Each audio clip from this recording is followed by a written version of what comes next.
Hello and welcome to a day in 15 minutes UPSC Prelims Daily Current Affairs by Ekam IAS. So, today's topics are Japanese encephalitis IgM ELISA and blue tongue sandwich ELISA.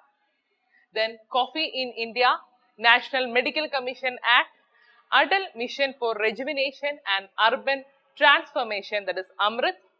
Then the Northeast Expo 2019. Then the 2019 UNESCO Asia Pacific Awards for Cultural Heritage Conservation. So coming to our first topic, that is Japanese encephalitis IgM ELISA and blue tongue sandwich ELISA. So why it came in news? Because two diagnostic kits, they were developed under Make in India initiative and they were released. Okay, so this is the news. So first, here you have to know that there are two diagnostic kits and they were developed by Indian Council of Agriculture Research, that is ICAR, and Indian Veterinary Research Institute IVRI under the Make in India initiative. So these kits for the control of swine and detection of antigen. Okay. So first of all, you have to know about Japanese encephalitis IgM ELISA kit and its use. So this Japanese encephalitis, you know, it's a re-emerging and it's a viral and also it's a zoonotic disease leading to death of children every year in the country. So this kit, the kit which is being developed, it is helpful for assessing the active infection of Japanese encephalitis virus in the swine population, and it will help in the prediction of outbreak of Japanese encephalitis in the humans. Okay. So another thing is that as compared to the commercial kit which is available in the market at a price of 52,000, the kit which is being developed by the ICAR IVRI, it is available for the farmers at a minimal price of rupees 5,000 only. Okay, so this is another advantage. So next you have to know about blue tongue virus. So this blue tongue virus, it's an insect transmitted viral disease of domestic and wild ruminants that includes the camelid species. Okay, so this disease, it is widespread among sheep, goat, then cattle, buffaloes and camels in the country. Fine. So next you have to know what is the use of this kit. So with the help of this kit, the blue tongue virus, it can be controlled with the vaccination of the susceptible animal, then vector control and also quarantine of infected animals with the good management practices. Okay, so here you have to note one thing that, so apart from vaccination, what can we do?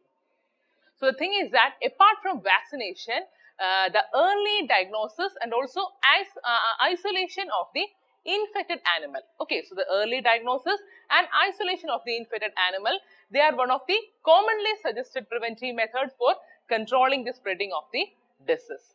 Fine. So here you have to get familiar with one term, that is quarantine. So a period of time during which an animal or a person that might have a disease is kept away from other animal or animals so that the disease cannot be spread. So that period it is called quarantine. Fine. So coming to our second topic, that is coffee in India. So why it came in news? Because the Union Minister of Commerce and Industry and Railways, Mr. Piyush Goyal, he addressed the curtain raiser event in New Delhi for the 5th World Coffee Conference, that is WCC and Expo, which is to be held in Bangalore from September 7 to 12, 2020. Clear? So first you have to know the relevance of this news is that this is the first time in the world, that the World Coffee Conference and Expo, it will be held in Asia. Okay, so the minister, he urged International Coffee Organization and Coffee Board of India to look at ways that will make Indian coffee a brand that is recognized worldwide. Clear? So next you have to know about Coffee Board of India. So the Coffee Board of India, it's a Government of India established coffee board through an act called Coffee Act 7 of 1942 under the administrative control of Ministry of Commerce and Industry. Clear? So the members of the board, they represent various interests such as coffee growing industry, then coffee trade interests and members of parliament. Okay, then next you have to know about coffee in India. So we know India, it is the 5th largest export and also producer in the coffee in the world, and it is emerging as the major coffee consuming country. Okay, so Brazil, it is the top coffee producing country in the world, and also Bangalore, it is the coffee capital in India, and Bangalore, it produces nearly 70% of India's coffee. Okay, so next, the two varieties of coffee, that is Arabica and Robusta. So these two, they are the two main varieties of coffee which is being cultivated in India, and among that, Kent and S795 and SLN9, they are the different coffee varieties. Okay, so next you have to know that the coffee in India, it is grown under a canopy of thick natural shade in ecologically sensitive regions of the Western and Eastern Ghats. Okay, so about the history of coffee in India, we know the saga of Indian coffee, it began on a humble note with planting of 7 seeds of mocha during the 1600 AD by the legendary holy saint Baba Budain in Karnataka. Okay, so we can say it was during 18th century that the commercial plantation of coffee were started by British entrepreneurs in South India. Okay, then next you have to know about the growing conditions. So the India, it cultivates all of its coffee under a well-defined 2-tier mixed shape canopy. Okay, so we can say it uses 2-tier mixed shade canopy. And among that, nearly 50 different types of shades of trees are found in coffee plantations.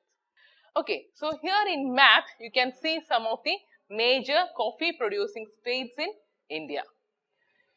So next you have to know about International Coffee Organization, and we know the International Coffee Organization, it was established in 1963, and it is the main intergovernmental organization for coffee, and the main aim of this organization is bringing together exporting and importing governments to tackle the challenges facing the world coffee sector.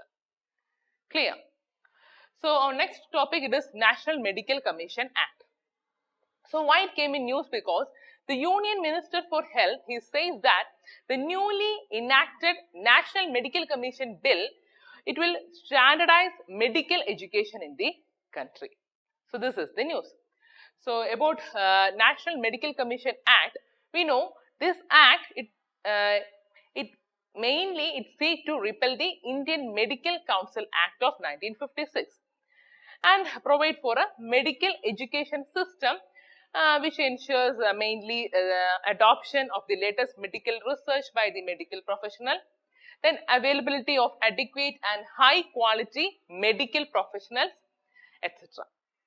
Okay, so the main key features of the act, it includes, first you have to know about the constitution of the National Medical Commission. So the act, it set up the National Medical Commission within 3 years of the passage of the bill, and the state governments, they will establish state medical council at the state level. Okay, so this NMC, it will consist of 25 members appointed by the central government, and there will be a search committee. So this search committee, they will recommend names to the central government for the post of chairperson and the part-time members. Okay, and the search committee, it will consist of 7 members including the cabinet secretary and 5 experts which were nominated by the central government. Okay, then the chairperson of the NMC, he must be a medical practitioner, and the 5 part-time members to be elected by the registered medical practitioners from amongst themselves or from states and union territories for a period of 2 years. Okay, so next you have to know about the functions of the National Medical Commission. They were, we know the functions are framing policies for regulating medical institutions and also regarding medical professional, then assessing the requirements of healthcare related human resources and infrastructure, and also framing guidelines for determination of fees for up to 50% of the seats in private medical institution and deemed universities. Okay.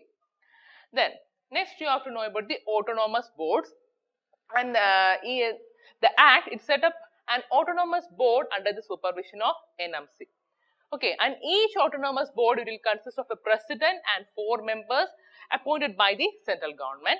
And these boards, they are, the first one is undergraduate medical education board and postgraduate medical education board. Okay, then the second one, it is the medical assessment and rating board, and the third one, the ethics and medical registration board. Okay, so these are the autonomous boards. And next you have to know about the entrance examination, and we know there will be a uniform national eligibility cum entrance test for admission to undergraduate and also postgraduate super specialty medical education in all medical institutions regulated under the Act. And the Act, it proposes a common final year undergraduate examination called the National Exit Test, okay, for the students graduating from the medical institutions to obtain the license for practice. And also you have to remember that this test will also serve as the basis for admission into postgraduate courses. So that's about the entrance examination. So coming to our next topic, that is Atal Mission for Rejuvenation and Urban Transformation, that is AMRIT. So the news is that the government to probe irregularities in MP Swachh survey. So this is the news. So about the mission, you know, it is the revamped version of Jawaharlal Nehru National Urban Renewal Mission, and it was launched in June 2015 by the Union Ministry of Housing and Urban Affairs. And its main objectives are, the first one is to ensure that every household has access to a tap with the assured supply of water and sewerage connection. And also another objective is to increase the amenity value of cities by developing greenery and also maintaining open space, that means building parks. And the third objective is to reduce the pollution by switching to public transport or constructing facilities for non-motorized transport, that means walking, cycling, etc. And this AMRIT, it will be implemented in 500 locations. Clear? So please have a look on the coverage under the scheme. We have already discussed in our previous classes. Please refer that. Okay. Then the next topic, it is the Northeast Expo 2019. So the All India Women's Education Fund Association, it organized an event which will provide a platform for entrepreneurs from 8 Northeast states to open up trade and commerce with ASEAN and BIMSTEC nations through a tea diplomacy and khadi diplomacy. Okay, so its aim is to identify and also to carry out preservation of distinctive arts of the different tribes of Northeast. Clear? So next topic, it is 2019 UNESCO Asia Pacific Awards for Cultural Heritage Conservation. And here India wins 4 awards. And the awards are, first one is Award for Distinction. And it was awarded to Vikram Sarabhai Library in Indian Institute of Management, which is located in Ahmedabad. And the next award, it is Award for Merit, and it was given to Knesset Eliyahu Synagogue and Our Lady of Glory Church, which is located in Mumbai.